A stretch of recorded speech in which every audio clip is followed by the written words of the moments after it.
Geoffery Mac Lean is the leading expert on Cazabon, having written 3 books on the artist. He says Brian McFarlane's link to Cazabon is tenuous at best, and he wonders if it was necessary. Suini Gray takes another look at the conversation sparked by mass man Brian McFarlane's band Cazabon, The Art of Living. I feel that the production of Cazabon, The Art of Living, holds power for all of us as a nation and as a people, free to learn, discuss, prosper. Cazabon, The Art of Living has certainly fueled a conversation about race, which we discussed in part 1. But some also question why Brian McFarlane named his band after the painter, especially since the band was supposed to celebrate our early 20th century heritage architecture, like the Queen's Royal College where the launch was held. Geoffery Mac Lean has written extensively on Michel Jean Cazabon and was the person who negotiated on behalf of the government the purchase of several paintings from the artist last year. I asked what he thought of the ban.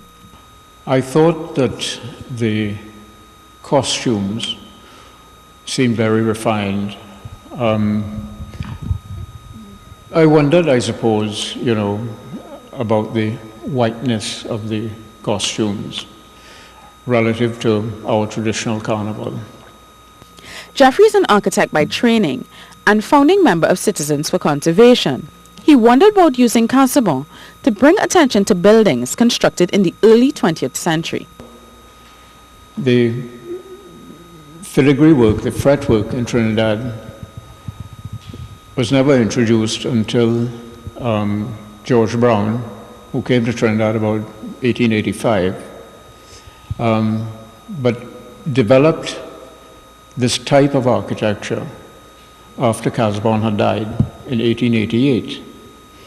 So it really would be irrelevant to associate Cazabon with that period of development. George Brown was a 19th century architect who was responsible for making the filigree fretwork very popular. Geoffery isn't convinced that McFarlane's message about the beauty and value of heritage architecture was heard. He hopes, however, it inspires people to learn more. I think that if they'd taken it, there's some lovely fretwork houses in Woodbrook, in Belmont, even on Piccadilly Street in Laventille.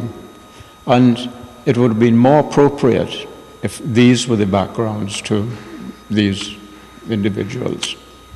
Suini Gray, CNews.